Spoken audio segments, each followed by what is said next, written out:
সোমবার শুরু হয়েছে পঞ্চম দফার ভোট গ্রহণ পর্ব। রাজ্যে 7টি আসনে ভোট হচ্ছে। সকাল থেকে ভোট দিচ্ছিলেন ভোটাররা। কোনো রকম সমস্যাও ছিল না, কিন্তু এর কিছুক্ষণের মধ্যেই হঠাৎ করে ঝড় ওঠে, আর ওই ঝড়ে লণ্ডভণ্ড হয় ভোট গ্রহণ কেন্দ্রের যাবতীয় পরিবেশ। বেশ কিছু ভোটার আতঙ্কে বুথ ছেড়ে নিরাপদ আশ্রয়ে চলে যান, আবার কিছু ভোটার ভোট গ্রহণ কেন্দ্রের মধ্যেই আশ্রয় নেন। ওই সময় প্রবল বেগে হাওয়া বইতে থাকে। এরপরই শুরু হয় বজ্রবিদ্যুৎ সহ বৃষ্টি। মুহূর্তের মধ্যে ভেঙে পড়ে বাগদার মশামপুর ভোট কেন্দ্রের আশেপাশের অস্থায়ী ছাউনি এবং একাধিক রাজনৈতিক দলের অস্থায়ী ক্যাম্পগুলি। স্থানীয়রাও জানিয়েছেন প্রবল বেগে হাওয়া বইতে থাকে, তবে ধীরে ধীরে ঝড়ের দাপট বাড়ে, যার ফলে ওই ভোট কেন্দ্র ছেড়ে যে যার মতো দৌড়ে পালান ভোট দিতে আসা ভোটাররা।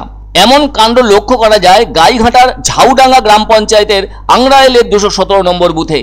এই কেন্দ্রে ভোট গ্রহণের কাজ কিছুক্ষণের জন্য বন্ধ রাখা হয় ঝড় বৃষ্টির কারণে। ওখানকার ভোটাররা জানান, এদিন সকাল থেকে তো সুন্দরভাবেই ভোট গ্রহণ পর্ব চলছিল, কিন্তু হঠাৎ করে প্রবল বেগে ঝড় ওঠায় সব যেন লণ্ডভণ্ড হয়ে যায়। পরবর্তীতে জানা যায় ঝড়ের কারণে 1 থেকে 1.5 ঘন্টা সময় পর্যন্ত লোডশেডিং হলেও তখনও পর্যন্ত বিদ্যুৎ সরবরাহ চালু না হয় উদ্বিগ্ন হয়ে পড়েছেন ভোটারদের পাশাপাশি ভোটকর্মীরাও।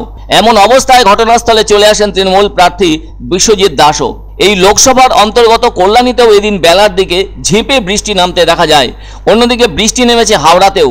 তবে আলিপুর আবহাওয়া দপ্তর থেকে আগেই জানানো হয়েছিল যে সোমবার পূর্ব বর্ধমান, নদিয়া, মুর্শিদাবাদ, বীরভূম, হাওড়া, উত্তর ও দক্ষিণ 24 পরগনার মতো জেলাগুলিতে কালবৈশাখী ঝড় ও সেই সঙ্গে বৃষ্টি হবে।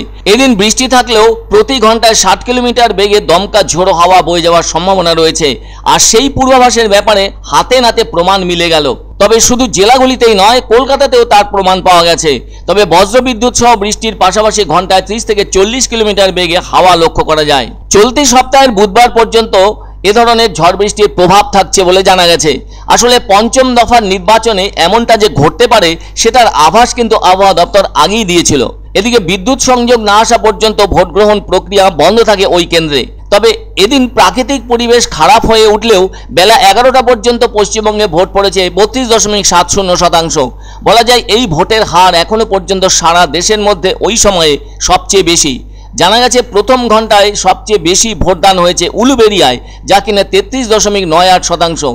আরামবাগে বেলা 11টা পর্যন্ত ভোট পড়েছিল 36.21%। এই হার রাজ্যের ভেতর সর্বোচ্চ।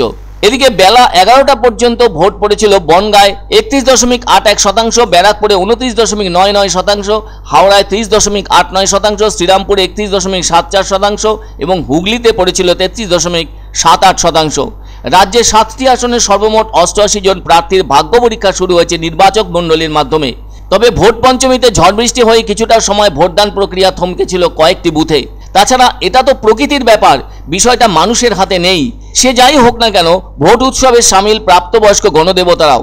এদিন বাংলা ছাড়াও ভোট হচ্ছে বিহার, ঝাড়খণ্ড, উত্তরপ্রদেশ, মহারাষ্ট্র, লাদাখ ও জম্মু কাশ্মীরের বুকে। এর মধ্যে সবচেয়ে বেশি 14টি আসনে ভোট হচ্ছে উত্তরপ্রদেশে, তারপর 13টি আসনে ভোট হচ্ছে মহারাষ্ট্রে। সব মিলিয়ে এদিন 49টি কেন্দ্রে ভোট গ্রহণ পর্ব চলছে।